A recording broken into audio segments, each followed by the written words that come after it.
one of the challenges to doing business in Uganda is the high cost of money. Now, one of the reasons that's being advanced for why this money is that costly is because of limited information about borrowers. Now, the reason why information about some borrowers or a number of borrowers is limited is partly because credit reference bureau operators are not able to reach certain areas of the financial system. And here we're talking about SACCOs, we're talking about some microfinance institutions. In this segment, we try to explore in detail why this is the case.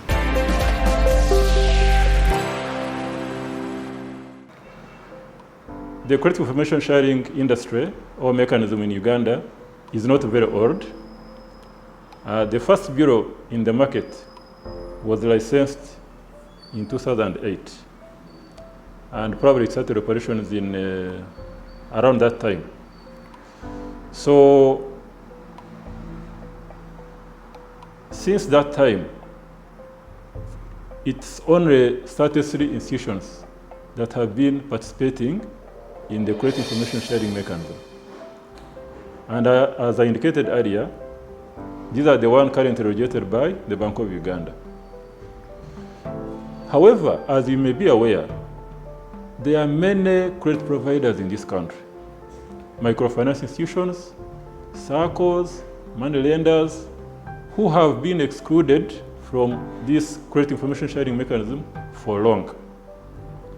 However, last year, the central bank issued new regulations that allow these other credit providers to be accredited and start sharing credit data with the bureaus. So I believe that very soon we shall start as bureaus to collect credit information from many other credit providers apart from only those regulated by Bank of Uganda. Yes, these credit providers are categorized into different tiers or groups. Those regulated by Bank of Uganda are in Tier 1, Tier 2, and Tier 3. So Tier 1 are called commercial banks, mainstream commercial banks.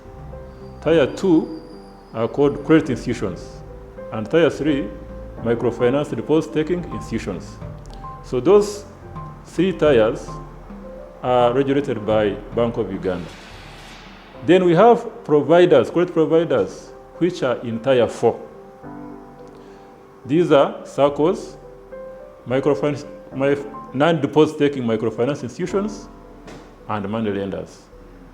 So these ones are regulated by Uganda Microfinance Regulatory Authority. Those are in Tier 4. So previously, those ones were not allowed to share data with the credit reference bureaus. And yet, they serve thousands of borrowers daily. So meaning, as bureaus, we have been collecting less data compared to what is available on the market. But we believe now that we are going to collect all this information, and this will boost our databases as bureaus and also provide a 360-degree view to the lenders about these borrowers in the market. Because now, defaulters in the Tier 1 to 3 institutions have been running to Tier 4 institutions for credit because they know that the other side, they will not check them to know their credit profiles. And this has been creating a problem. You default here, you run the other side, you also default, then you remain in the middle there hiding. But now, that problem is going to be sorted. You default in one category, Tier 1, Tier 3, you go to Tier 4, they will still check your profile, so they will know that you have defaulted, and therefore they will not give you credit. So the only option you have as a borrower is to pay back your loan, and in time. Yes, if you have chances of obtaining more credit facilities. The poor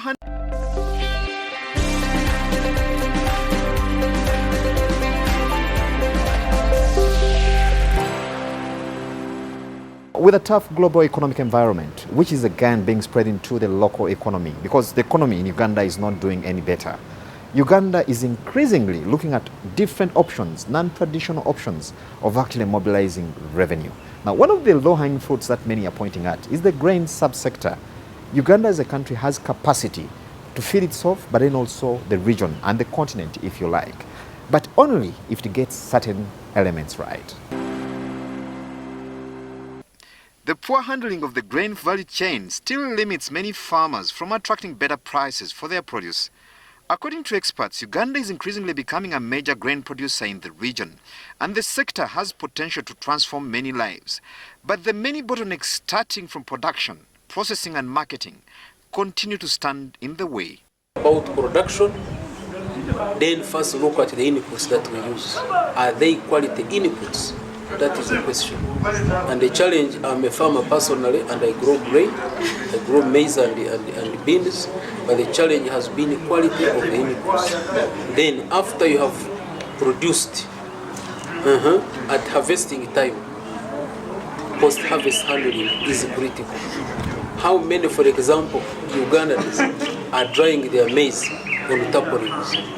You can imagine when you move around, just from Kampala going to up country, you'll find people drying grain in the road or on the floor. It is such loopholes in the sector which, according to experts, are limiting the country's aspirations of being a major food source for Africa, leveraging on good climate and fair soils compared to many peers on the continent. To this, experts are rooting for investments in a system that addresses issues along the entire grain value chain, with a keen eye on storage, or what some prefer to call warehouse visit system. People bring their grains, they transit to what we call quality. There's a point of check through the quality of what kind of grains is acceptable, what kind of grains is really worth for the market, and then they aggregate the sale to realize that such grains can fit the world market. So doing, they facilitate to look for the market and then to prefer that whatever is being produced can be sold out to the world market. Today, through a public-private partnership arrangement, government is partnering with private warehouse or agricultural storage facility operators to extend this service to farmers and deal with the challenge of grain post-harvest handling losses. Happy that the government has come in with warehousing receipt system, which we are talking about today. And here we are at a store that is ready for licensing. And licensing, what do we mean here? Our main focus is standardization. Yes, there is a store.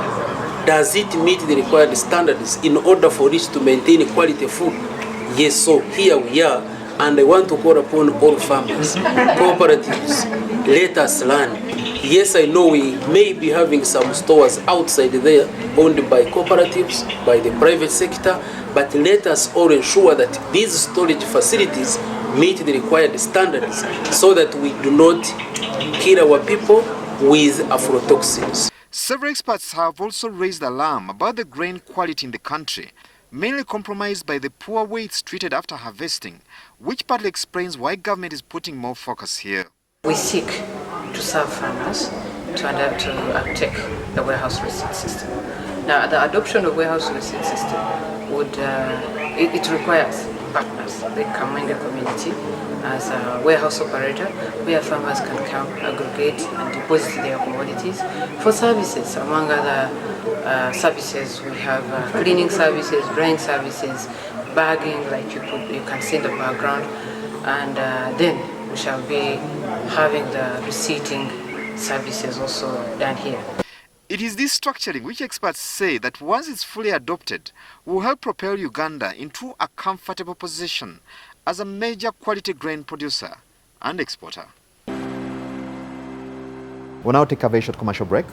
We'll pick it from there after the break.